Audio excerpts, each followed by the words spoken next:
Football must act before pitch invasions and fan violence result in catastrophe. Take a look at yourselves, guys. A long hard look at yourselves. This is what we have created. Yes, us. You, me, him, her and them. A catalogue of shame engulfed our game after passions spilled over and showed a rotten underbelly of society.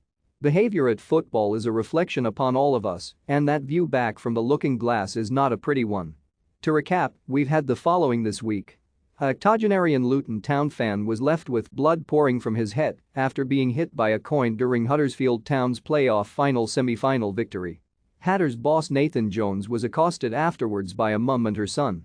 Nottingham Forest season ticket holder Robert Biggs, a City Ground season ticket holder and a £55,000 a year electrical engineer by profession, was convicted for 24 weeks for assaulting Sheffield United player Billy Sharp as a massive on-pitch celebration turned sour. During the same melee, the Football Association and Nottinghamshire Police have launched investigations over allegations Sheffield United's Oil McBurney stamped on a fan during the post-match playoff commotion. Mansfield Town's Jordan Bowery was attacked during Mansfield Town's victory against Northampton Town before the supporter turned his attention to confronting the bench. He then probably saw Stags goalkeeping coach Andy Garner and decided against it. Big lump is Andy, bless him. And on Thursday evening, another moron decided to goad, provoke or just generally annoy Crystal Palace boss Patrick Vieira after yet another pitch invasion, this time at Goodison Park, and was given a boot up the backside for his trouble.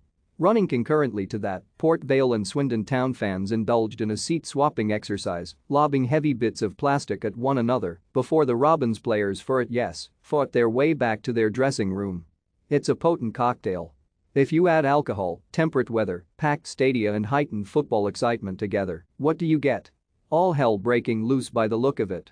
There was even one moment that left me scratching my head in disbelief. Within seconds of Bryce Samba saving Morgan Gibbs-White's penalty, the horde scrambled onto the City Ground turf. And one bloke went up to clearly startled Forest boss Steve Cooper and asked for a selfie. I mean, what the actual whether the world has gone mad following a couple of years of a COVID-inspired lockdown or not, the fallout from these antics have to be given context. And warnings about next time have rained down from every responsible angle. But we never seem to learn, do we? It was only 3 years ago since a fella ran onto the pitch during the Birmingham Derby and swung a punch at Aston Villa's Jack Grealish. He was sentenced to 14 weeks and served 4 of them. We heard the same grave words after his assault. Nothing has changed. And yes, I've not named the guy deliberately. He doesn't deserve the notoriety. What's the point of history if not to learn from it? Those 97 poor souls whose lives were ended in 1989 at Hillsborough died because the authorities decided to fence in supporters. Back then, it was done to combat hooliganism. The result was on that fateful afternoon in South Yorkshire that an escape route onto the pitch for those Liverpool fans was denied them. After this week, whether it's a review of policing, stewarding or punishments, something has to be done. Not next week when the agenda has moved on, not in the next couple of months, pending some sodding report, now. The bottom line is that bad behavior cannot be tolerated. And before there's another fatality at a match, we need to look at ourselves and our society and decide whether we really want to do something about it. Because that time is upon us.